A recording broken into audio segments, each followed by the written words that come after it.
ಸ್ನೇಹಿತರೆ, ಮಾಜಿ ಐಪಿಎಸ್, ಮಾಜಿ ಡಿಜಿಪಿ, ಕೆಲ ವರ್ಷಗಳ ಹಿಂದೆ ರಾಜ್ಯದ ಪೊಲೀಸ್ ಇಲಾಖೆಗೆ ಬಾಸ್ ಆಗಿದ್ದ ಓಂ ಪ್ರಕಾಶ್ ಅವರ ಹತ್ಯೆ ರಾಷ್ಟ್ರ ಮಟ್ಟದಲ್ಲಿ ಚರ್ಚೆಗೆ ಕಾರಣ ಆಗಿದೆ.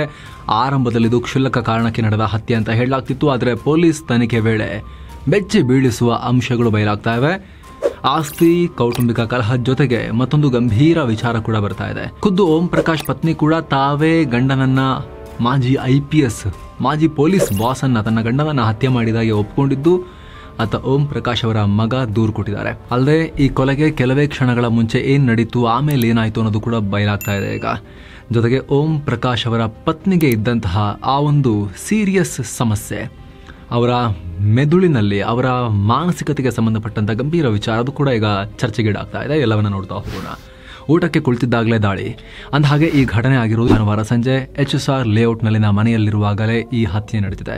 ಭಾನುವಾರದ ಮಧ್ಯಾಹ್ನದ ತನಕ ಓಂ ಪ್ರಕಾಶ್ ಚೆನ್ನಾಗೇ ಇದ್ರು. ಈ ಘಟನೆ ನಡೆಯುವ ಕೆಲವೇ ನಿಮಿಷಗಳ ಮುಂಚೆ VVIP ಸೆಕ್ಯೂರಿಟಿ ಇನ್ಸ್ಪೆಕ್ಟರ್ ಶ್ರೀನಿವಾಸ್ ಅವರಿಗೆ ಓಂ ಪ್ರಕಾಶ್ ಕಾಲ್ ಕೂಡ ಮಾಡಿದ್ರು. ಆ ಬಗ್ಗೆ ಶ್ರೀನಿವಾಸ್ ಅವರೇ ಹೇಳ್ಕೊಂಡಿದ್ದಾರೆ. ಮಧ್ಯಾಹ್ನ 3:10 ನನಗೆ ಓಂ ಪ್ರಕಾಶ್ ಸರ್ ಕಾಲ್ ಮಾಡಿದ್ರು. ತುಂಬಾ ಚೆನ್ನಾಗಿ ಮಾತನಾಡಿದ್ರು, ಖುಷಿಯಾಗಿ ಮಾತನಾಡಿದ್ರು. ನಾನು ಮನೆಗೆ ಬರ್ತೀನಿ ಸರ್ ಅಂದೆ. ಆದರೆ ಬೇಡ, ಮನೆಯಲ್ಲಿ ಮೇಡಮ್ ಇದ್ದಾರೆ ಅಂತ ಹೇಳಿದ್ರು. ಮೇಡಮ್ ಮನೆ ಹತ್ರ ಯಾರನ್ನೂ ಸೇರಿಸ್ತಾ ಇರಲಿಲ್ಲ. ಈ ಕೊಲೆಗೆ ಕಾರಣ ಏನು ಅಂತ ಗೊತ್ತಿಲ್ಲ, ಆದ್ರೆ ನಮ್ ಜೊತೆಗೆ ಚೆನ್ನಾಗಿ ಮಾತನಾಡ್ತಾ ಇದ್ರು ಕಾಲ್ನಲ್ಲಿದ್ದಾಗ ಅಂತ ಶ್ರೀನಿವಾಸ್ ಹೇಳಿದ್ದಾರೆ.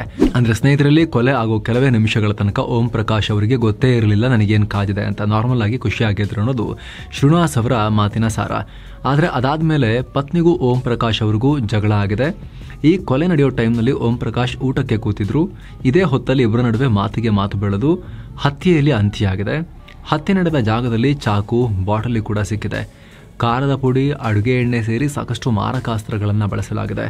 ಹತ್ಯೆ ಮಾಡುವಾಗ ಅವರ ಕೈಕಾಲು ಕಟ್ಟಿದ್ರ ಬಗ್ಗೆ ಓಂ ಪ್ರಕಾಶ್ ಪತ್ನಿ ಪಲ್ಲವಿ ಪೊಲೀಸರ ಮುಂದೆ ಬಾಯ್ಬಿಟ್ಟಿದ್ದಾರೆ. ಇನ್ನು ಈ ಹತ್ಯೆ ನಡೆದ ನಂತರ ತಮ್ಮ ಸ್ನೇಹಿತೆಯೊಬ್ಬರಿಗೆ, ಅವರೂ ಮಾಜಿ DGP ಪತ್ನಿ ಅಂತ ಸುದ್ದಿ ಇದೆ, ಅವರಿಗೆ ವಿಡಿಯೋ ಕಾಲ್ ಮಾಡಿ ಐ ಹ್ಯಾವ್ ದ ಮಾನ್ಸ್ಟರ್ ಅಂತ ಹೇಳಿದ್ರಂತೆ. ಅಂದ್ರೆ ರಕ್ಕಸನನ್ನ ಮುಗಿಸಿದೀನಿ ಅಂತ. ಆಗ ಮನೆಯೊಳಗಿದ್ದ ಕೊಲೆ ರಹಸ್ಯ ಆಚೆ ಬಂದಿದ್ದು ಕೂಡಲೇ ಪೊಲೀಸರಿಗೆ ಮಾಹಿತಿ ಹೋಗಿದೆ. ಇನ್ನು ಈ ಕೊಲೆ ಮಾಡುವಾಗ ತಾಯಿ ಜೊತೆಗೆ ಮಗಳು ಕೂಡ, ಕೃತಿ ಕೂಡ ಸೇರಿದ್ರು ಅಂತ ಆರೋಪ ಕೇಳಿಬರ್ತಾ ಇದೆ. ಕೊಲೆ ನಂತರ ಇಬ್ರು ಓಂ ಪ್ರಕಾಶ್ ಮುಖಕ್ಕೆ ಬಟ್ಟೆ ಸುತ್ತಿದ್ದಾರೆ. ಸುಮಾರು 15-20 ನಿಮಿಷಗಳ ಕಾಲ ರಕ್ತದ ಮಡುವಿನಲ್ಲಿ ಬಿದ್ದ ಓಂ ಪ್ರಕಾಶ್ ತೀವ್ರ ರಕ್ತಸ್ರಾವದಿಂದ ಪ್ರಾಣ ಕಳ್ಕೊಂಡಿದ್ದಾರೆ.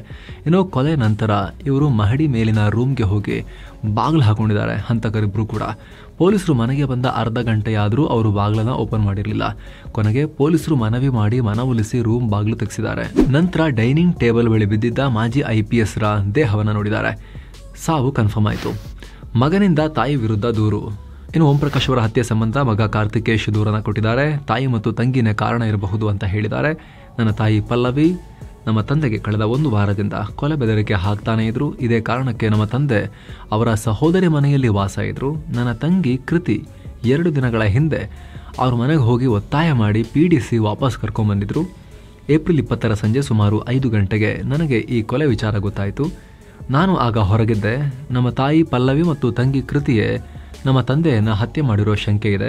ಈ ಬಗ್ಗೆ ಕಾನೂನು ಕ್ರಮ ಜರುಗಿಸಬೇಕು ಅಂತ ದೂರಿನಲ್ಲಿ ಉಲ್ಲೇಖ ಮಾಡಿದ್ದಾರೆ. ಇತ್ತ ಬೆಂಗಳೂರು ಹೆಚ್ಚುವರಿ ಪೊಲೀಸ್ ಆಯುಕ್ತ ವಿಕಾಸ್ ಕುಮಾರ್ ಕೂಡ ಓಂ ಪ್ರಕಾಶ್ ಕೊಲೆ ಸಂದರ್ಭದಲ್ಲಿ ಮನೆಯಲ್ಲಿ 3 ಜನ ಇದ್ರು ಅನ್ನೋದು ಪ್ರಾಥಮಿಕ ತನಿಖೆಯಿಂದ ಗೊತ್ತಾಗಿದೆ. ತಾವೇ ಓಂ ಪ್ರಕಾಶ್ರನ್ನ ಕೊಲೆ ಮಾಡಿದ್ದಾಗಿ ಅವರ ಪತ್ನಿ ಪಲ್ಲವಿ ಒಪ್ಕೊಂಡಿದ್ದಾರೆ. ಕೊಲೆ ಹೇಗಾಯಿತು, ಮಗಳು ಕೂಡ ಇದರಲ್ಲಿ ಹೇಗೆ ಸಹಕಾರ ಕೊಟ್ರಾ ಇಲ್ವಾ ಅನ್ನೋದು ಉತ್ತರ ಹುಡುಕ್ತಾ ಇದ್ದೀವಿ ಅಂತ ಹೇಳಿದ್ದಾರೆ. ತನಿಖೆ ನಡೀತಾ ಇದೆ ಅಂತ. ಕಾರಣ ಏನು? ಎಂಥ ವಿಚಿತ್ರ ಘಟನೆ ನೋಡಿ ಸ್ನೇಹಿತರೆ. ಒಬ್ಬ ವ್ಯಕ್ತಿಯ ಕೊಲೆಯಾಗುತ್ತೆ, ಅದು ಕೂಡ ಪೊಲೀಸ್ ಬಾಸ್, ಮಾಜಿ DGP ಅವರ ಕೊಲೆಯಾಗುತ್ತೆ. ಅವರ ಪತ್ನಿ ಮತ್ತು ಮಗಳ ಮೇಲೇನೆ ಆರೋಪ ಬರುತ್ತೆ. ದೂರು ಕೊಡೋದು ಯಾರು? ಇನ್ನೊಂದು ಸಂತಾನ, ಅವರ ಮಗ. ತಾಯಿ ಮತ್ತು ತಂಗಿ ವಿರುದ್ಧ ಅಪ್ಪನ ಕೊಲೆ ಸಂಬಂಧ. ಎಂಥ ವಿಲಕ್ಷಣ ಪ್ರಕರಣ. ಮಾಜಿ ಪೊಲೀಸ್ ಬಾಸ್ ಮನೆಯಲ್ಲಿ ಸಾಕಷ್ಟು ಗಾಸಿಪ್ಗಳೆಲ್ಲ ಹರಿದಾಡ್ತಿವೆ. ಗಂಭೀರ ಆರೋಪಗಳು ಇವೆ. ಮೊದಲನೇದು ಕೌಟುಂಬಿಕ ಕಲಹ. 2017ರಲ್ಲಿ ನಿವೃತ್ತಿಯಾಗಿದ್ದ ಓಂ ಪ್ರಕಾಶ್ ಸಾಕಷ್ಟು ಕಡೆ ಆಸ್ತಿ ಮಾಡಿದ್ರು. ಕಾವೇರಿ ಜಂಕ್ಷನ್ನ ಪ್ರತಿಷ್ಠಿತ ಅಪಾರ್ಟ್ಮೆಂಟ್ನಲ್ಲಿ ಫ್ಲಾಟ್ ಹೊಂದಿದ್ರು. HSR ಲೇಔಟ್ನಲ್ಲಿ 3 ಅಂತಸ್ತಿನ ಮನೆ ಇತ್ತು. ಹಾಗೆ ಉತ್ತರ ಕನ್ನಡ ಜಿಲ್ಲೆಯ ಜೋಯಿಡಾದಲ್ಲಿ 5 ಎಕರೆ ಜಮೀನು ಖರೀದಿ ಮಾಡಿದ್ರು. ಇದರಲ್ಲಿ ಒಂದಷ್ಟು ಆಸ್ತಿಯನ್ನು ಅವರ ತಂಗಿ ಹೆಸರಿಗೆ ಮಾಡಿದ್ರು. ಇದಕ್ಕೆ ಅವರ ಪತ್ನಿ ವಿರೋಧ ವ್ಯಕ್ತಪಡಿಸ್ತಾ ಇದ್ರು. ಹಾಗಾಗಿ ಈ ಕೊಲೆ ಆಗಿದೆ ಅಂತ ಹೇಳಲಾಗ್ತಿದೆ. ಎರಡನೇದು ಅಕ್ರಮ ಸಂಬಂಧದ ಆರೋಪ. ಓಂ ಪ್ರಕಾಶ್ ಅವರು ಚಿಕ್ಕಮಗಳೂರು ಮೂಲದ ಮಹಿಳೆಯೊಬ್ಬರೊಂದಿಗೆ ಆತ್ಮೀಯರಾಗಿದ್ರು. ಇದೇ ಮಹಿಳೆ 2015ರಲ್ಲಿ ಓಂ ಪ್ರಕಾಶ್ DGP ಆಗಿದ್ದಾಗ ಅವರ ಪ್ರಧಾನ ಕಚೇರಿಯ ಮುಂಭಾಗದಲ್ಲಿ ವಂಚನೆ ಆರೋಪ ಮಾಡಿ ಪ್ರತಿಭಟನೆ ಕೂಡ ಮಾಡಿದ್ರು. ಇದು ಕೂಡ ಪತಿ ಪತ್ನಿ ನಡುವೆ ಮನಸ್ತಾಪಕ್ಕೆ ಮನಸ್ಸಿಗೆ ಸಂಬಂಧಪಟ್ಟ ಕಿರಿಕಿರಿಗಳಿಗೆ ಕಾರಣ ಆಗಿತ್ತು. ಅದೆಲ್ಲ ಸೇರಿ ಈಗ ಹತ್ಯೆ ಆಗಿರಬಹುದು ಅಂತ ಸುದ್ದಿ. ಆದರೆ ಗೃಹ ಮಂತ್ರಿ ಡಾಕ್ಟರ್ ಜಿ ಪರಮೇಶ್ವರ್ ಈ ಬಗ್ಗೆ ರಿಯಾಕ್ಟ್ ಮಾಡಿದ್ದಾರೆ. ಅಕ್ರಮ ಸಂಬಂಧ ಆಪಾದನೆ ಬಗ್ಗೆ ನನಗೆ ಗೊತ್ತಿಲ್ಲ ಅಂತ ಹೇಳಿದ್ದಾರೆ. ತನಿಖೆ ಆಗುವವರೆಗೂ ಏನು ಹೇಳೋಕೆ ಬರಲ್ಲ ಅಂತ ಪರಮೇಶ್ವರ್ ಹೇಳಿದ್ದಾರೆ. ಇನ್ನು ಮೂರನೇದಾಗಿ ಪಲ್ಲವಿ ಅವರಿಗೆ ಗಂಭೀರ ಮಾನಸಿಕ ಸಮಸ್ಯೆ ಇತ್ತು ಅಂತ ಹೇಳಲಾಗ್ತಿದೆ. ಸ್ಕಿಟ್ಸೋಫ್ರೇನಿಯಾ ಅನ್ನೋ ಖಿನ್ನತೆಯಿಂದ ಬಳಲ್ತಾ ಇದ್ರು. ಇದಕ್ಕಾಗಿ 12 ವರ್ಷಗಳಿಂದ ಪಲ್ಲವಿ ಚಿಕಿತ್ಸೆ ಪಡಿತಾ ಇದ್ರು. ಸ್ನೇಹಿತರೆ, ಈ ಸ್ಕಿಟ್ಸೋಫ್ರೇನಿಯಾ ಅನ್ನೋದು ಮೆಂಟಲ್ ಡಿಸಾರ್ಡರ್. ಮೆದುಳಲ್ಲಿ ಓಡಾಡೋ ಕೆಮಿಕಲ್ ಸಿಗ್ನಲ್ನಲ್ಲಿ ವ್ಯತ್ಯಯ ಆಗೋದ್ರಿಂದ ಇದು ಉಂಟಾಗುತ್ತೆ. ಮಗುವಾಗಿದ್ದಾಗ ಮೆದುಳು ಸರಿಯಾಗಿ ಡೆವಲಪ್ ಆಗಿಲ್ಲ ಅಂದರೆ, ಮೆದುಳಿನ ಭಾಗಗಳ ಮಧ್ಯೆ ಕನೆಕ್ಷನ್ ಸರಿಯಾಗಿ ಆಗಿಲ್ಲ ಅಂದರೆ, ಚಿಕ್ಕವರಾಗಿದ್ದಾಗ ಆದ ಆಘಾತ ಹಾಗೆ ಅನುವಂಶೀಯವಾಗಿಯೂ ಇದು ಬರ್ಬೋದು. ಈ ಸಮಸ್ಯೆ ಬಂದಾಗ ಮೆದುಳು ಕೆಲಸ ಮಾಡೋ ರೀತಿಯನ್ನು ಚೇಂಜ್ ಮಾಡುತ್ತೆ. ಆಲೋಚನೆ, ನೆನಪು, ಗಮನ, ನಡವಳಿಕೆ ಎಲ್ಲದರಲ್ಲೂ ಚೇಂಜಸ್ ಆಗುತ್ತೆ.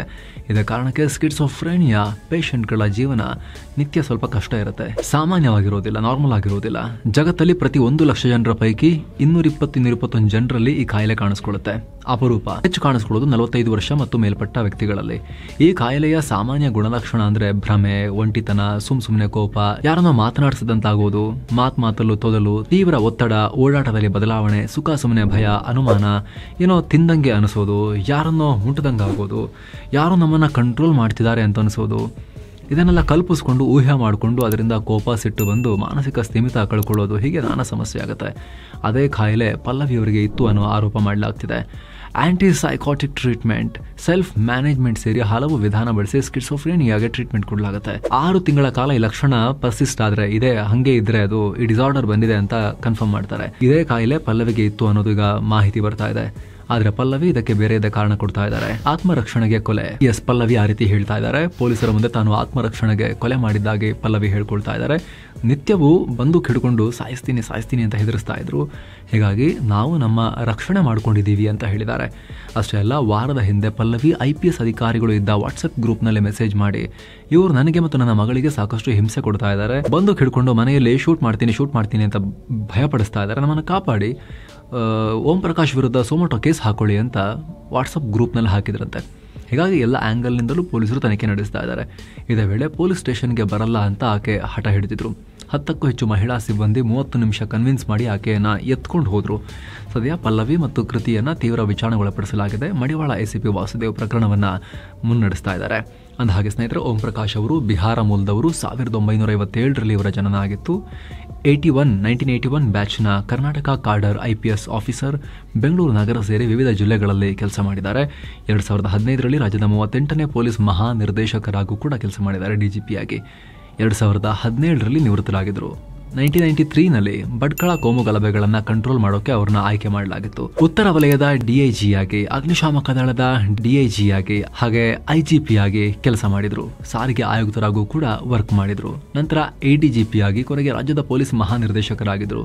36 ವರ್ಷ ಸರ್ವಿಸ್ನಲ್ಲಿದ್ದ ಓಂ ಪ್ರಕಾಶ್ಗೆ ತಮ್ಮ 68ನೇ ವಯಸ್ಸಲ್ಲಿ ಭೀಕರವಾಗಿ ಫ್ಯಾಮಿಲಿಯವ್ರ ಕೈಯಲ್ಲೇ ಹತ್ಯೆಗೀಡಾಗಿದ್ದಾರೆ.